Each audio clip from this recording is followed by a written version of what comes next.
পিতামাতা যদি বার্ধক্যের মধ্যে এসে যায়, বৃদ্ধ হয়ে যায়, পিতামাতাকে দূরে ফেলায় দেওয়া যাবে কি যাবে না? যাবে। পিতামাতাকে দূরে সরাইয়া দেওয়া যাবে না। তাদেরকে খেদমত করতে হবে। তাদের কখন কোন সময় কি প্রয়োজন তা আপনার আমার দিতে হবে। মা আব্বা যদি বুড়া হয়ে যায়, বৃদ্ধ হয়ে যায়, এক কথা যদি 10 বার জিজ্ঞাসা করেন, দমক সুরে কথা বলা যাবে না। উফ শব্দটা আসছে। উফে ওয়ালা তানহারহুমা ওয়া কুল লাহুমা কাওলান কারীমা।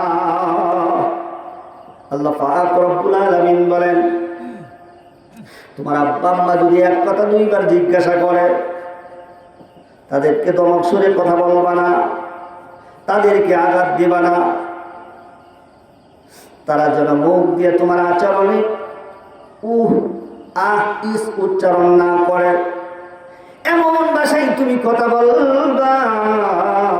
ওয়াকুল্লাহুমা কাওলান কারীমা, মধুর ভাষায় কথা বলবা, মিষ্টি ভাষায় কথা বলবা, যেই কথা শোনার সাথে সাথে তোমার আব্বা আমার দিল থেকে শান্তি বের হয়ে আসে, মুখ দিয়ে হাসি বের হয়ে আসে। জোরে কোন সুবহানাল্লাহ। তোমার প্রতি সন্তুষ্ট থাকে।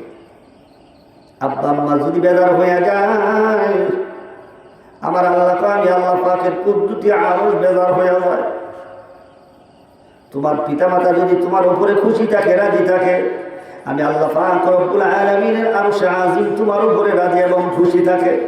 সুবহানাল্লাহ। আমার বন্ধুরা, এই জন্য আব্বা আম্মার সাথে খারাপ আচরণ করা যাবে না, ভালো আচরণ করতে হবে। কেতাবার মধ্যে আসছে, আল্লাহর ওলি জুরাইস রহমাতুল্লাহি আলাইহি, যুবক মানুষ, আল্লাহর ওলি, নামাজের মধ্যে দাঁড়াইছেন। মা এসে ডাক দিলেন, বাবা জুরাইস। মার প্রয়োজন হয়েছে, সন্তানকে এসে ডাক দিছে। সন্তান আবার সুন্দর একটা ঘর বানাইছে, জুফরি বেদিয়া সুন্দর করে একটা খাঙ্গা বানাইছে, ওই জায়গায় বসে বসে আল্লাহর জিকির আজগার করে। সন্তান এবার মার কানের আওয়াজ শব্দটা তার কানের মধ্যে আসছে। আমি আল্লাহু আকবার বলে নিয়ত করে আল্লাহর হুকুম নামাজে দাঁড়াইছি। এইদিকে আমার মা আমাকে ডাকছে, আমি এখন কি করব?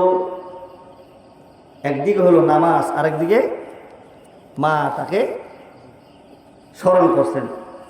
এখন করবি নাকি? আমার ভাইরা,